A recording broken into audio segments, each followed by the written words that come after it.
All right. Welcome to the show. Thank you. Thanks for having me. Yeah, it's exciting to meet you live on a call. I Yeah, always say like absolutely. to meet you in real life, but this is not actually real life, I I guess. know, right? Yeah, I know. Uh Virtual, and I'm thankful for the technology, but yeah, it'd be nice to yeah. hug you. Yeah. Okay, awesome. Can you introduce yourself? Tell us your name, what you Yeah, do, and what you like to do for adventure as well. yeah. So my name is Mara Watts, and I am, I'm a lot of things. I'm a mom. So I have three kids, an 11-year-old, a 9-year-old, and a 3-year-old. So I'm busy with that. That's its own full-time job. I'm also a freelance writer in the forestry agriculture space. So let's see, I'm a certified yoga instructor. I'm an avid regenerative agriculture lover. I love plants. I've got lots of plants in the background. You can only see the one, but I'm a plant lover and an avid lavender honey latte sipper. So Oh, I feel yum. like that encompasses me in a nutshell. Yeah. That's perfect. Thanks. Yeah. How did you get started with your business? So I actually have to credit a dear friend of mine. She's actually one of my editors as well, but she reached Oh, out to me a couple of years ago. I want to say like 4 years ago. And she was like, "Hey, Mara, are you interested in writing? I'd love to share what I do and how I do it." And I was like, "Yeah, I'm really interested. I'm a stay at home mom. I was looking for some extra money." And so she was like, "Let's hop on a call." So she gathered a couple of her close friends and she shared kind of like the ins and outs of how she freelance writes and how she's gotten to where she's at. She's very successful. So she's kind of like a freelance celebrity to me.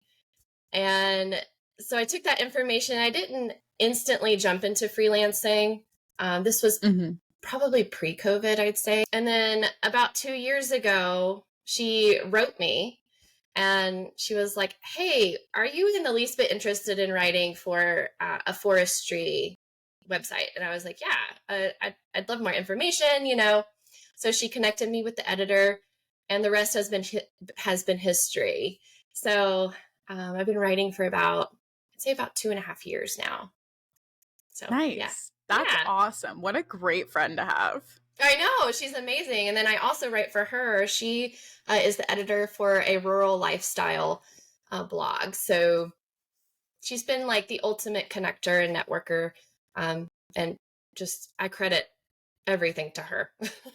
That's incredible. It's Yeah. always nice. I always look for those people who are like willing to speak your name in a room full of opportunities. Like that is the Right. measure of a great work bestie. Yeah. Oh, absolutely. Yeah. Someone that, yeah. And she's helped me get other jobs. So I'm just like, I just can't thank her enough. I feel like I just have to sing her praises for Yeah. my business. But yeah. What would you say was like the hardest part of getting started, especially where you're a stay-at-home mom, like you're taking care of your Mhm. kids and you're basically freelancing part-time, or are Yeah. you doing like a full 20, 30 hours a week? No, I'm not doing a full 20 or I'm not doing a full week. I'd say I work maybe like 10 to 15 hours a week right now. So my business is more very much supplemental to what my husband does. And Mhm. just because I've got three kids at home, so Yeah, yeah, no, that'd be a it's lot to juggle. yeah, yeah. So that to answer your question, the hardest part has been scheduling time to just sit down at the computer, and write. I've had to find ways around that. So, while the kids are loud and just boisterous, when I'm like, I can't focus right now, I'll print out my briefs and kind of research and write notes to kind of prep my drafts. So that was one way of getting around that. But yeah, and then my husband, he's been great. He helps a lot. He keeps the kids for me, so I can write. That's so helpful. Yeah. Yeah, Are you yeah. guys homeschooling, or do your 11 and 9-year-old go out during the day? So we're homeschooling my oldest now. It's kind of confusing. My middle child, she's in school, and then my youngest obviously is at home. So next year, our plan is to put both of the older two in the same school close to us, and then our youngest, she will be old enough and potty trained. Um, Yay! to go to preschool. Yeah.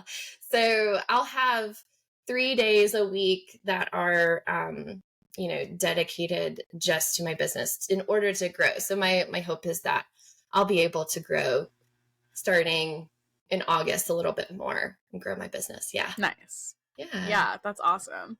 I feel like, I mean, I've thought about having kids, but I'm not Yeah. there yet. Yeah. But I always admire moms who are doing it and also who have their kids at home at the same time, because it's so much energy in every possible way. Yeah. Do you have any like tips for other moms who want to become a freelance writer who do have their kids at home? Who do you juggle this? I know, right? Yeah.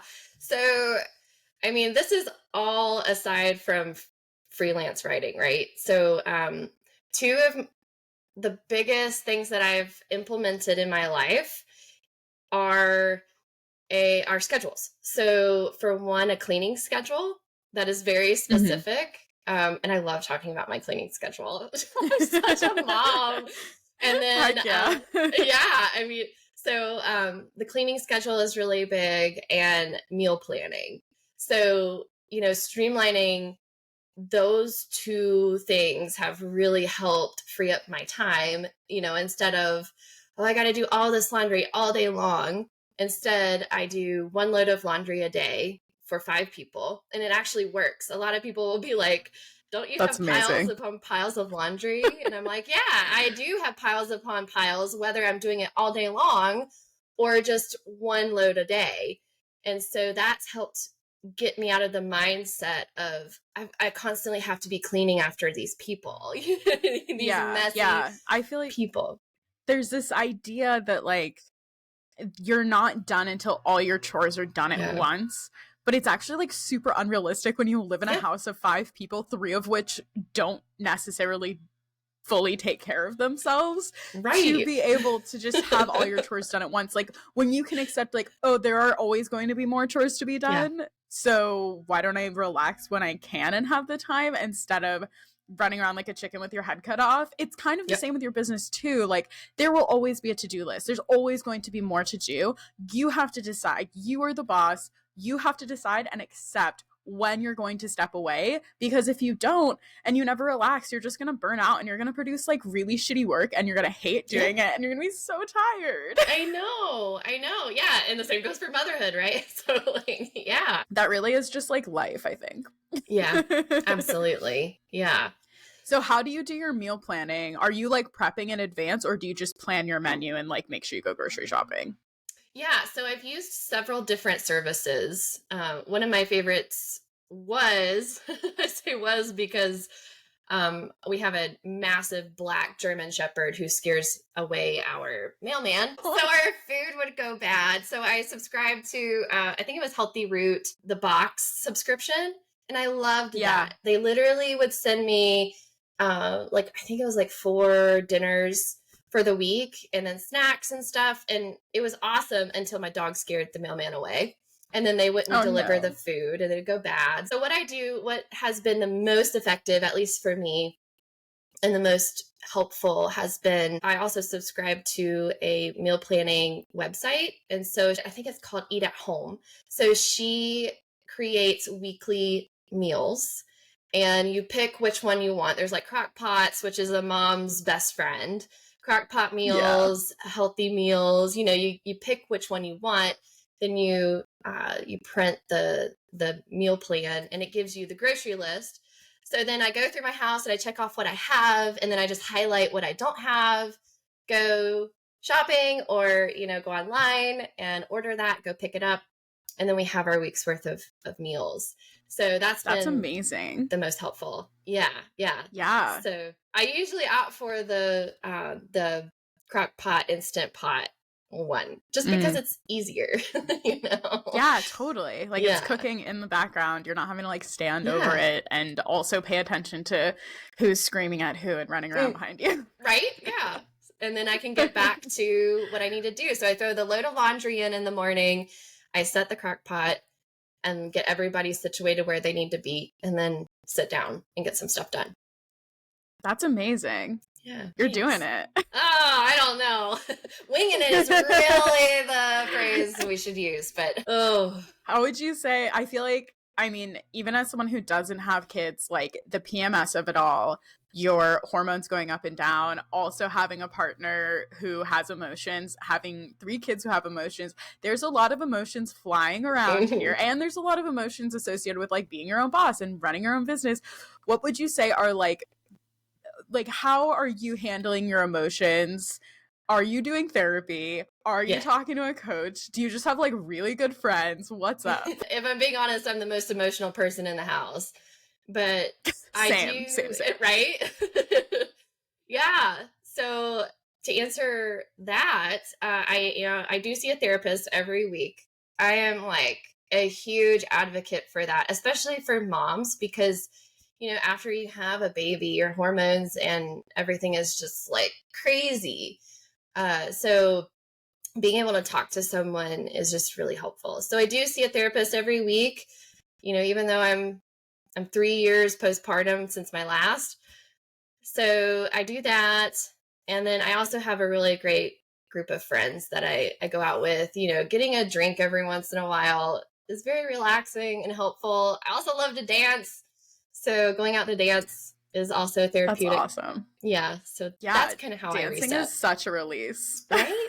Before this podcast, I was jamming out to techno. Techno is my favorite, but just to relieve all those emotions and nerves and stuff, it's just a move and groove. But yeah. And I do that before a client call. I'll also throw on some really good jams and move my body. I think that comes from yoga. But so just that is so smart. Yeah, just move, release. It's kind of like they say, you should always take a shower every day. I mean, obviously to not stink, but also to move. So you're moving, you're scrubbing your head, you're scrubbing your body. And even in the shower, I'm like, oh, I should rewrite that sentence like this. Yeah, like this is where the good ideas come from. in the shower, dancing with, So yeah, anyways, I digress. But yeah. That's amazing. I love how you have like the go-to tool outside of therapy. Yeah. I'm always an advocate of like taking a long walk. Like walking every day first thing in the morning has been life-changing for my emotions. And like I'm just in a better mood all day if I go for a walk first thing. I know some people do running, but like running's too high impact for my personal body. But going for a walk or like dancing it out in the morning, or I used to during COVID fake commute. I would get in my car and drive to the cafe that I used to work at, and I would like listen to my podcast like I always did, or my music, and then I turn around and go home. I drove a Prius, and it was on like electric pretty much the whole way to the cafe because you're on like 20 miles per hour roads. So it just like worked really well for that like brain reset. And then I would get home and I would feel like I could get to work. Whereas like if I tried to get to work right after breakfast, my brain is just like, but we're at home. I know. I'm in my PJs. I just want to stay. Yeah. It's hard. It's hard not to be distracted when you're at home. Like there are so many great things that you can do at home. And then there's also like for you, I mean, you have your kids around, you have your chores around. The chores always distract me. Like if I haven't like I really need a vacuum right now. And my brain is like, when are we gonna do that though? Right. I know. I totally get it. The vacuum's just staring at you. Yeah. How do you handle like the energy part of it? I feel like I would be so exhausted if I were you. Like I'm already tired all the time. With kids, with being motivated. Yeah. Oh, I know. Yeah. Well, for one, going out coffee. Dancing. Yeah, go dancing. Oh, totally. Yeah. For me, that's a really good energy releaser. For the kids, it's just outside. Like I throw them outside. Go outside. Go jump on the trampoline. Go run. Go ride your bike. Go like get it all out. Because if they're stuck inside, they're just gonna be. It's just chaos. And then two, all they want to do Yeah. is be on a screen. So I'd rather them be outside. But for myself, getting my energy out through starting the day with some yoga, if I can get to it, if I can get the motivation to get out of bed, Yeah. which is really hard for me. And then just a really good cup of coffee. That's like my go-to every morning. It's just my coffee. But yeah. That makes a lot of sense. We're all doing it. Yeah. Actually, I know a few people who don't drink coffee at all, and I'm like, how? So confused how do you do by them. I don't know how they're doing it.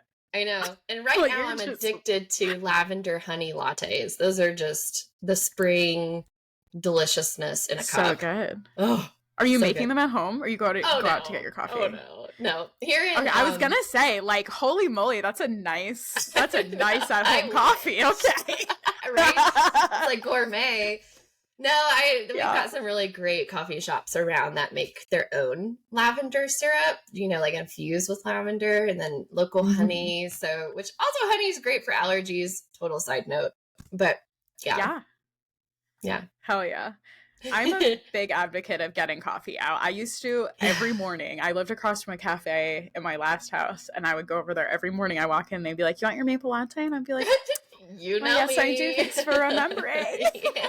Right. I come here too often. But I feel like there's so much shame around like getting coffee out or like getting a meal delivery service when you're 29 and single. It's like, who needs that? You know what? Actually, meal delivery services, by the way, I got like Blue Apron or like HelloFresh, where you like make it yourself. And I loved those because I had very few friends because I move so often, and I would use them to make friends. I would like text people and be like, "Hey, I'm making a HelloFresh meal tonight, and there's only one of me. You want the other meal? Like, I'll make you dinner." And then it's like a really good dinner, and they'll be like, "Oh my god, you're like good at cooking, and they're your friend." I know. It's like a dinner date at home, and it was honestly cheaper than like going to the grocery store. Like I would spend like $250, $300 a month if I got the meal boxes and just got like lunch and breakfast groceries versus like $400 a month if I actually buy dinner stuff. Because as a single person, like you can't eat all of that food. I know. Like, then it goes to waste. Shop for a family of 4, basically. Yeah. And then you're just wasting. Yeah, I hated that. Yep. But I always am like, buy the coffee out. If that's what gets you out of bed in the morning, like take it, run with it. Nothing gets me out of bed in the morning like the promise of a latte. Oh, same. I know my husband will come home from taking my daughter to school and he'll have a latte in hand enough. I'll even joke. I'll say, "You know how to get Mara out of bed. This is it." Exactly. Yeah. This is what I live for. Yep. What's your like big motivation? I mean, I know you're doing like basically supplemental income. Is there a goal with your freelance income, or is this like, is your motivation just like you enjoy doing it and you want to do it for yourself? Yeah, well, I enjoy doing it for myself. For one, I really love writing. I've always been a writer. I've always had a journal, a diary. I had a blog as a new mom, experiencing postpartum depression and anxiety. So I wrote about that and shared my experiences through that. And then when my husband was out of work, I started on Elance back when it wasn't called Elance, the content mill. Oh my God, Upwork?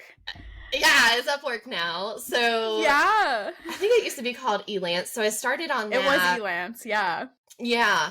And just, I thought that was the only way to write, was to make pennies on content, that I spent hours on. And not to knock that, but for me, it was like, okay, this is not paying the bills. I mean, it paid maybe the electric bill after I worked for hours.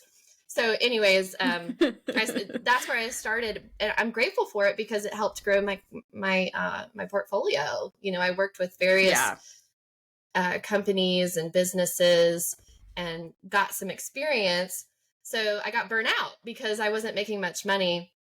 And then that's when I started blogging. I also wrote for a local parenting magazine. So yeah, I totally forgot what your question was. No, that's perfect. Yeah, like your motivation. And I would love to hear So I have this like rates calculator that I share with everybody. It's $10.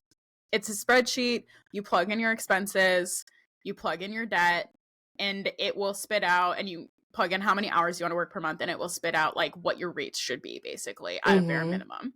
And it'll give you like a goal and a reach rate as well, so that you know like when you want to ooch up your rate to raise your rates, that's what you can sort of like step to. And I always recommend people like pricing in tiers, because like if you price an ad hoc single blog post at $800 versus like, you know, $600 a blog post if they get 6, then like of course they're going to get 6, and then you'll be booked out longer and your work will be more steady and your income's predictable and steady. So I always like to give that tier. But I've had some feedback from a few people saying, what do I do if my husband also makes money? Like, how am I supposed to figure out what I'm supposed to make? And to me, if I were doing it for myself, I would personally plug in like half or like 25%, or like I would do like proportionate to what they're working. So like if my husband was working full time, and yeah, he can cover everything expense wise, that's great. But you want to figure out what's a fair rate for you, not just like, what can I cover? Because I don't need to cover anything. Like, do I just charge a random rate? How did you go about like deciding how much you wanted and needed to earn? Is it like based on your experience going from Elance and then like, you know, getting your own clients and what your friends are charging? Like, is it, are you using intuition basically? So I learned the hard way working for dirt cheap, obviously. That was not the way that I wanted to go. And then when my husband and I started talking about me working a little bit more, you know, bringing him home, he was working a full-time job, and I wanted him home a little bit more. And so he started his handyman job and kind of, you know, figuring out how much he makes. So at first when I first got started, when Kristen, my friend who I was talking about earlier, introduced me to the forestry company, I had no idea what I wanted to charge. This was all brand new to me. I didn't know what I wanted or what the industry number was. So I asked my editor, what are you paying people? And she was really honest with me. She said, you know, we pay new writers X amount. And I said, well, that sounds great to me. It was a lot more than what I was Elance. Compared to $50 for a blog, right?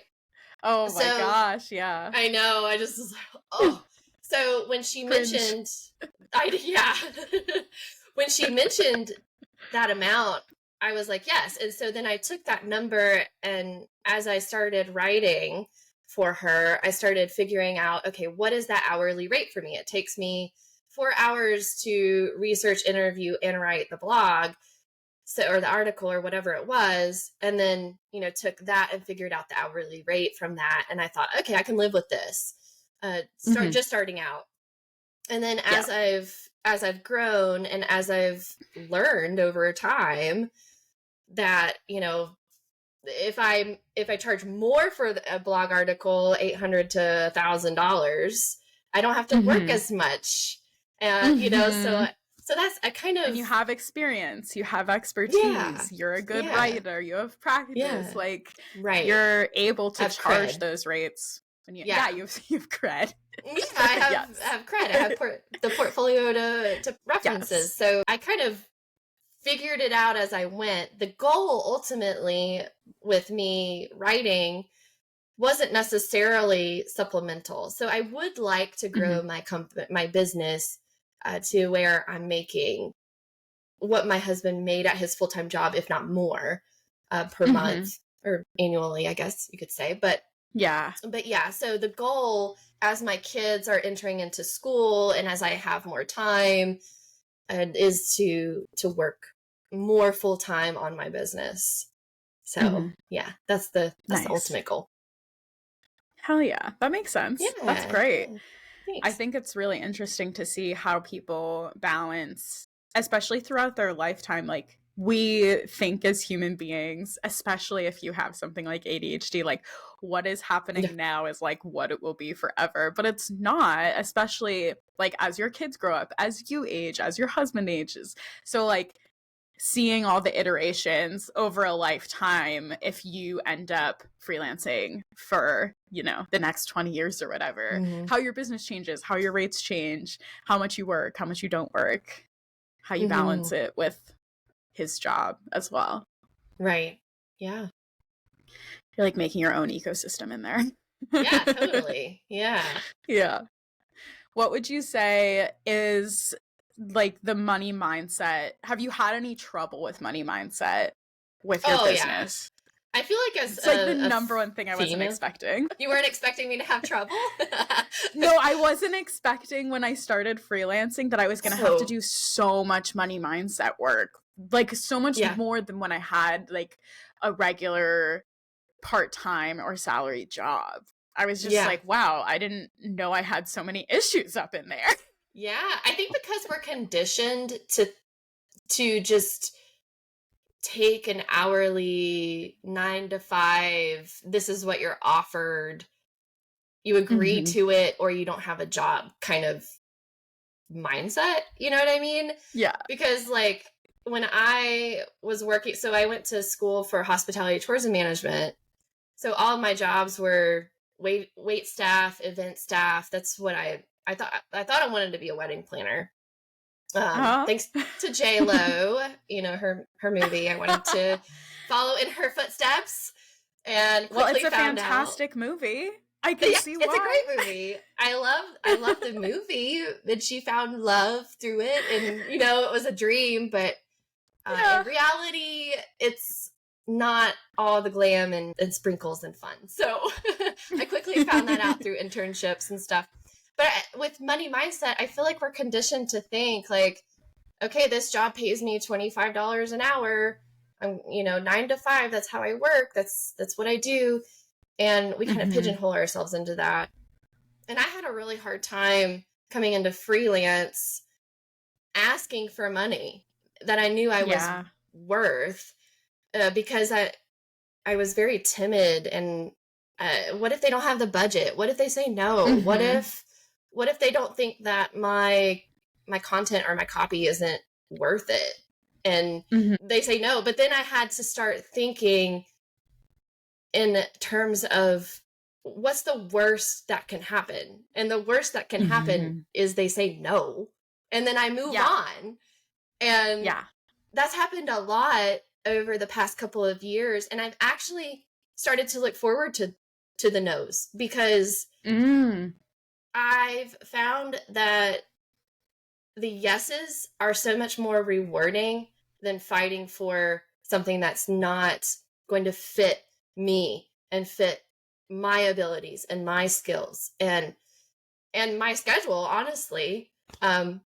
Just trying to fill up my schedule with a bunch of work didn't make sense. And when I would land a yes after pitching or applying or, you know, having these really great conversations with editors or, you know, publications, the yeses always have always aligned well with who I am as a writer and my niche and, you know, my schedule as a mom.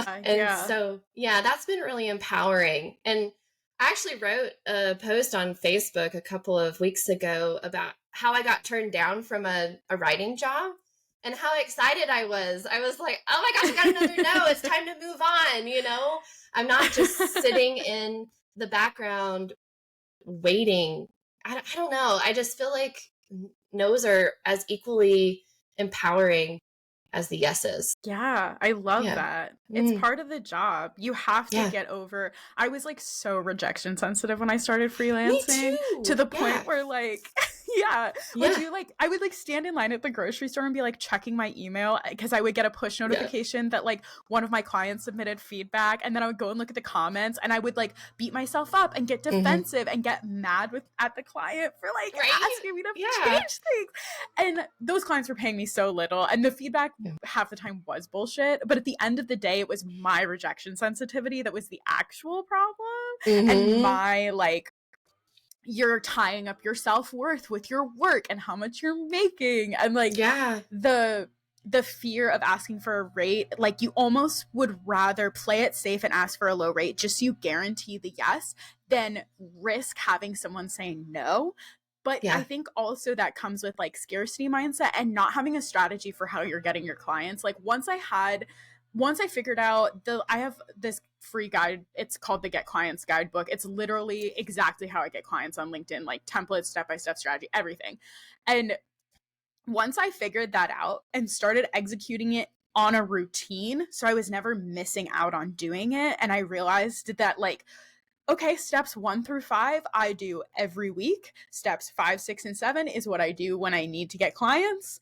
As long as I'm doing the thing, they will be there. And then it worked. Like now I can like get a client in 2 weeks if I need to. So once I know like a contract's coming to an end, I'll ask if they want to renew a month before. I give them 2 weeks to respond. If they still don't know, I'll at least start going and trying to get a client just in case.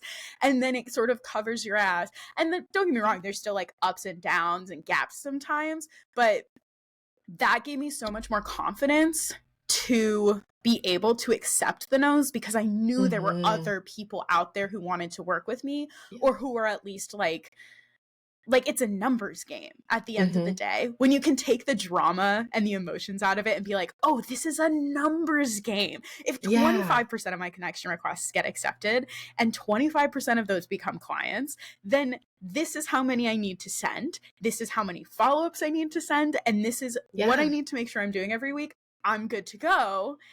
It's so much better. And then when you're raising your rates, just making sure that you're like pitching companies that can afford you. Like I don't work with nonprofits anymore.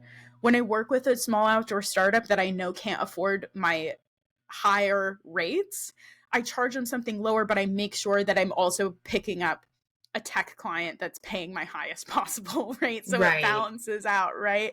There's all of these little equations that go into it, but once you find your systems, there's so much more security in that. Whereas like if you're just sort of helter skelter, like I hope someone I know. Then it feels so much scarier. It doesn't work either. And something that I've been doing is, so I made my own little spreadsheet and I'll put my goal for the month, how much I want to make. And it's not much because I'm supplemental right now, right? But so I'll put, I don't know, 2,000 as my goal or whatever. And then I'll list the work that I have and figure that out. And okay, you know, I'm $500 shy or whatever. So then I know I got to get out there and do some outreach and some marketing. So that's really helped a lot, is just seeing the goal in front of me. And then also saying, okay, well, I have quite a lot of work to reach this goal. You know, where can I request, you know, more money or take a look at my rates again. And so, it's awesome when you're like able to start to figure out what your strategy is and how it will work for you so that you can like handle the rejection and your brain. And your worry. And I feel like you've touched on this on LinkedIn. I think you post about this, the free writers tests. And so something that I have done recently, I was asked to do a writer's test and I said, you know what, I'm willing to do it, but I need to get paid for my work. And so I, you know, put my dollar amount on there. I didn't hear back from them. So they just want a free writer.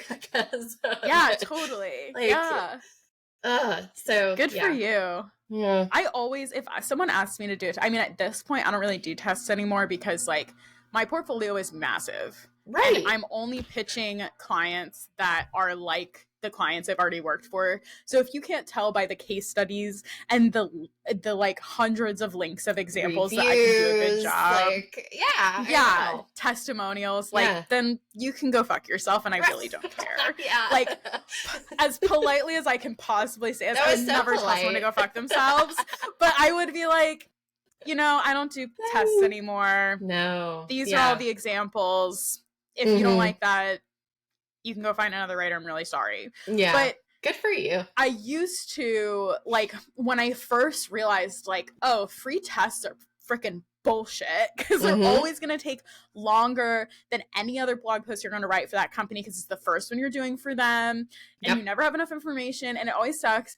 And so I started doing paid tests, and I would take 10% off for the test. Yeah. As just like a selling point. Yeah. Yeah.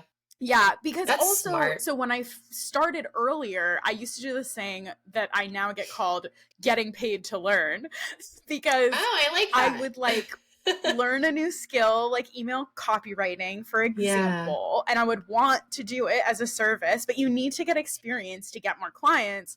So to get the experience, I would charge a low rate that was like my bare minimum hourly rate. Like at the time, it was like $55 an hour. And I would just go in and say, like, I've never done this before. Here are some samples I've done. I would love to do it for you. I know I can do it. I took a course. And if they asked me to do a test, I would be like, oh yeah, I'm happy to do it for like 50% of my normal rate, and just to get in the door.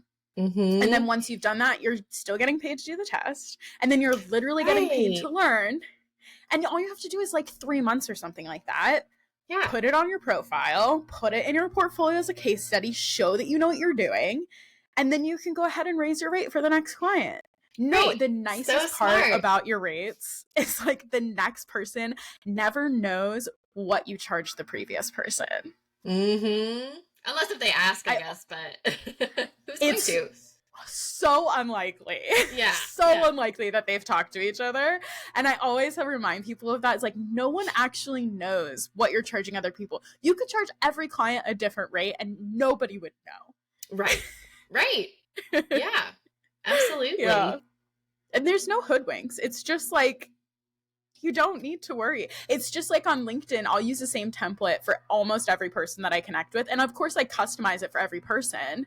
But nobody knows that I messaged 15 people at Coursera the other day, and it was all the same message template. They're not talking to each other about that girl Rachel that was in their DMs, you know? Look out for Rachel. She's hitting up your DMs. She's sending us all the same message. It's not automated. It's not, it is personalized. Yeah. But, you know, people get so worried about, like, the outward appearances of things. And I feel like there are so many things that we don't need to worry about. What are some things, like, over the past couple of years you've learned, like, oh, I've been worrying about that and like I actually didn't really need to? Well, for one, the no's, just absolutely worrying about rejection. I think too, you hit the nail on the head with the templates, you know, sending the same thing in LinkedIn. But you know, when you're first connecting, you only get a short amount of words and characters. Yeah, you get like 300 characters. Yeah, so I send the same thing. I don't have LinkedIn Premium, so I'm sending the same kind of thing over and over, but, you know, changing the name. Hi, Jill. My name's Mara. Whatever. Yeah. Yeah. A big thing that I worried about was not having a website, not having a full-on portfolio. I haven't been in this space yet to where I can afford all the extras. So being okay with leaning on LinkedIn for that. And then something that I just recently started doing was screenshotting all of my work that have my bylines. Yes, I love doing that. Yeah, so that's been my new aha moment of I need to have this because what if so-and-so, you know, editor takes it down and I don't have that link available anymore. So having my own portfolio link within Google Drive has been helpful with little folders and stuff. So I've kind of willy-nilly that. But yeah. Yeah, I think a lot of people worry about like, oh, I have to have a website before I can even get clients and it has to be perfect. It has to have all this work on it. And like, you really just need like 2 or 3 really great pieces for every service that you want to offer. And I actually recently found out you can make 1-page websites in Canva. And they have all these like really beautiful templates and stuff. And you can like put links in there and images and buttons and all kinds of stuff. And it's not, you can't do like a custom domain, but like who the fuck cares? It looks beautiful. Yeah. Like, and it takes, I think I could probably make one of those in like 30 minutes or less. Right. So if you need a website and you can't afford it, that Canva free website is huge. There you go. Yeah. I may have to do that. I learned a couple of nuggets today. Yeah. Yeah. Well, where can people find you on the internet? LinkedIn, of course. Yeah, LinkedIn. I'm on LinkedIn.